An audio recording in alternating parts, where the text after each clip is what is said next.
what's important for you, what gets you out of bed in the morning, and how has this been affected by the current situation? Yes, old world, which seems a lifetime ago. I would be getting out of bed fairly early, far too early, getting on the tube to go to Heathrow Airport, get on a plane to somewhere, normally within Europe, for probably 2 days in a 2 or 3 star hotel. Money is no object. Going into a commercial classroom or a hotel or something, and we'll be doing interculture, we'll be doing negotiation, we'll be doing soft skills or something with what, 20 nice corporate executives who probably in their 20s, 30s, maybe 40s. And it was fantastic. And I'd come back again, and I would think that was normal.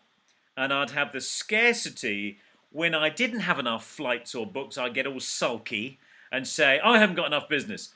Or I'd be a victim the other way round and say, oh, I'm exhausted. It's end to end airports. Oh, when's this workload ever going to. So I was a whinger, and Yeah. now I'm full of nostalgia. I miss Yeah. it all. Yeah. Well, this is one of the things I guess a lot of people who are working in the intercultural field are missing is traveling. Yeah. Yeah.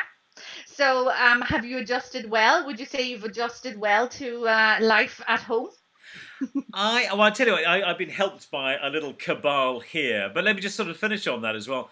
I do feel massively grateful. I had a Mhm, plan with my boys, so I used to take my boys to European capital cities, so Lisbon and mhm. where did we go? Berlin and Vienna and all sorts of places. Rome. Never go to Rome in August. Top tip. Now you can't. There's a reason for No, that. you can't.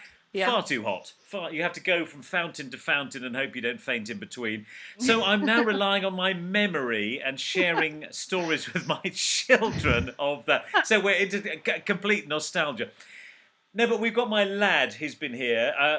Another of my many children. Boris Johnson Oh. hasn't got a monopoly on that. Is at a different house, Okay. sequestered there.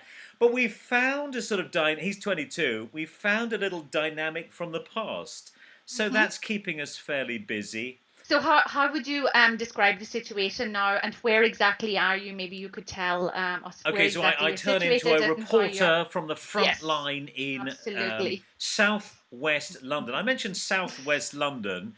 I'm about a mile away from one of the very biggest hospitals, and the guy on the TV every night used to be the professor at that hospital, and one of my children was born there. They've saved my life once. They've saved my other son's life once there. So it's quite important for us. So we now know that St George's Tooting exists because we get an ambulance blasting up the road every Right. 10 Okay. minutes for 24 hours a day with blue lights on. Oh yeah. So it's fairly real. It's fairly real. Mhm. We've had ambulance.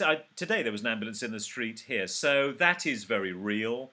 Mhm. What is going on? It's a very multicultural area I'm in, so a lot of Mhm. people. It's literally called Little India. There's a shop called Little India, so we have Pakistan, Bangladesh, and India represented here. I have to say those folks were a little suspicious about the whole gig of coronavirus. Uh huh. So there was a bit of a conspiracy theory going on in the first week. I remember a Okay. Sikh woman in a health food shop, really nice. We have great chat. She's fairly intense in terms of educating people about her philosophy. Said, Okay. Matthew, why do you think we've got this corona thing? So I mentioned it lightly. It's the only way we could get English men to wash their hands. She found that not just funny, but she found that a fairly acceptable answer. So now we're sort of all in this together. It's Mhm. fairly crazy. It is Yeah. fairly crazy. And we're sort of redesigning our lives. So we're in a terrace. So we Okay. are in that very British thing. We're listening and we're occasionally connecting, but we're not really connecting with our garden party neighbours. You mentioned that the former professor from the local hospital is typically on the news. So, how are you watching the news regularly? How are you getting your information? My boy says we've got to watch the 5 o'clock briefing, which is on right now. And I'm really Hmm. irritated by it. Actually, my boy did a project on epidemics, and he Uh-huh. did all the equations. And there are some things that don't matter. So they read out in a totally deadpan way. These are the number of tests, irrelevant. These are the number of the tests, positive, irrelevant. These are the number of tests negative. And then we have a partial death count, which is very real. But it's partial. It's only in hospitals. It's not in the community. It's not at home. Yeah. It's not in old people's homes, which of course is maybe, I don't know, 40% of it or something. And so you can't really believe it. And it's not about the numbers. It's about the graphs. And then, like Germany is a fraction of the UK, and the UK is this. And so we're not getting the analysis we need. So I find it really frustrating. When our esteemed leader, Boris Johnson, was in hospital, it was like a headmaster's report. One of our pupils is ill today. And I could hardly watch it. So when we were at war, and this is what it feels like, the truth goes away, transparency goes away, facts go away, and we get this porridge of rubbish sent to us, and we were all meant to watch it. So I don't mind the rules. I don't mind the stay alive, stay at home, save nurses stuff coming at me. I don't mind social distancing, isolation. I do that mostly myself. Okay.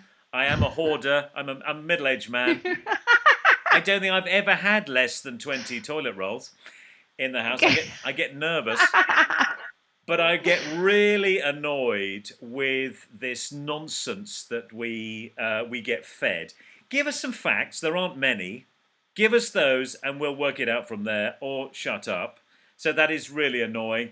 And then, of course, nobody knows. Nobody knows. And, of course, they don't want to admit it. And then politically, we've had a horrific 4 years with Brexit and the rest of it. So we've just had a new opposition leader, and he hasn't got a backbone. It has been surgically removed. So he's basically saying, anything you like, Boris. So for me, do I want to watch it? No. Do I want to watch the digest and see what the deal is? Yes. But I tell you what, my boy has probably got more analysis than they've got, and he talks about it's the gradient of these things which is the key factor. I was going to ask you about what are some of the positives in terms of maybe, also your personal work.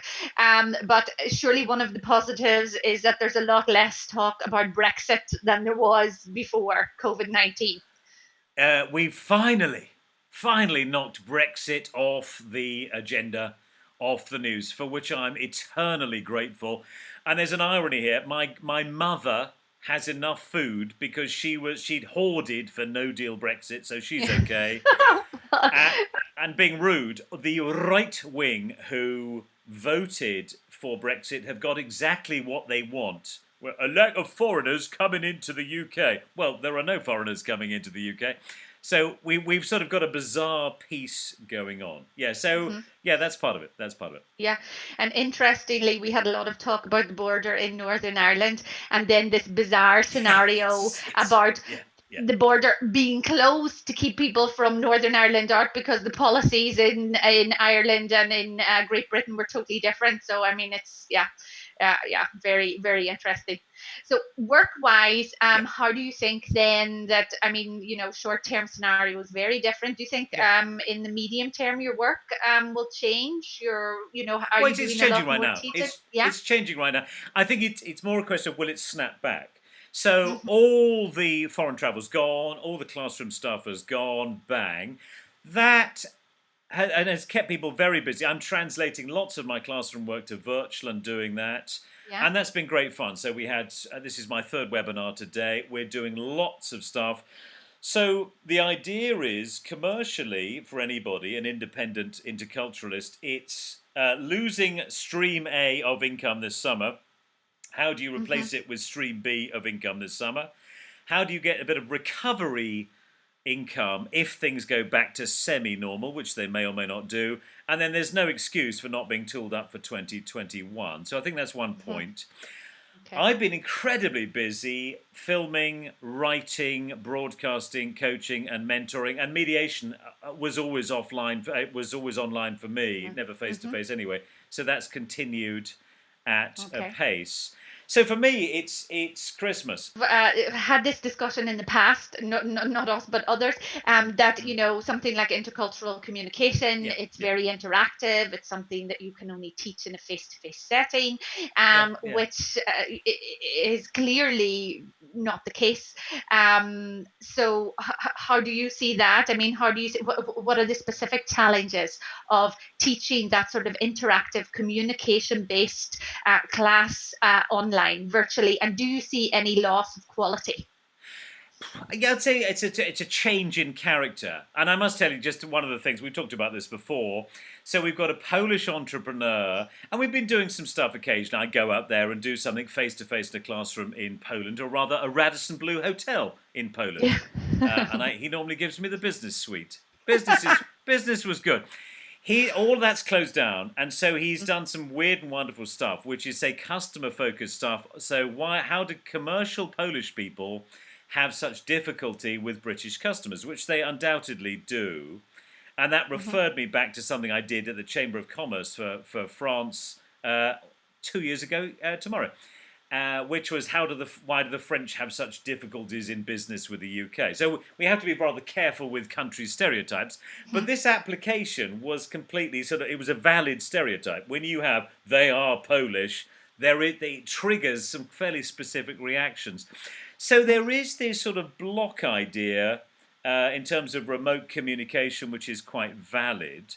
So I feel that's that. But I totally agree with you. We lose a lot in translation when you're in a monocultural group and I'm in the middle of them.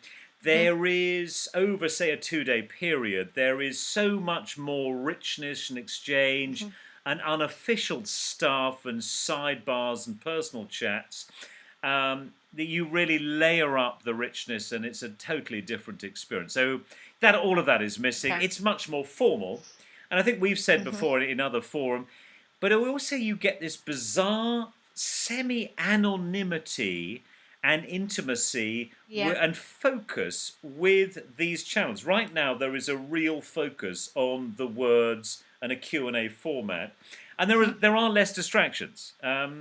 So it's a mixed blessing.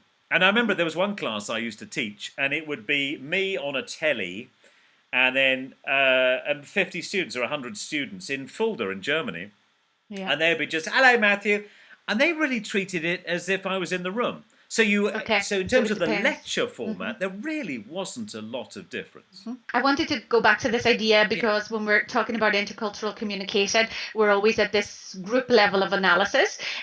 Do you think that the current situation will have a major impact on societies going forward? And if so, what? Or if not, what is your feeling on what's that? happened? We were in Uber individualism and consumer-based capitalism. So the global citizen was a tourist on a plane. Yeah. That may be gone forever. That may well change. The price of flights is going to go up. That's going to be quite interesting. So maybe that phase is over, and all we've got is nostalgia. On some strange levels, I think everyone sort of has become more of a political activist. The popularists hopefully will get found out, because you can't just bluff your way through this thing which is real. Wouldn't it be nice to have more from capitalism to community, from GDP, the single most destructive economic measure on earth, to community contribution?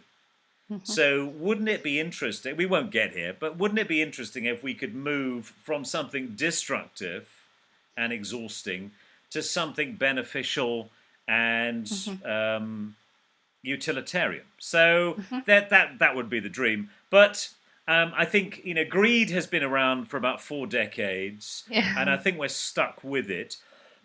So what would I see? I would see a return to jet aviation, fossil fuel burning, shameless consumerism fueled by debt in about 10 minutes past the end of lockdown. Past the end of lockdown. Okay.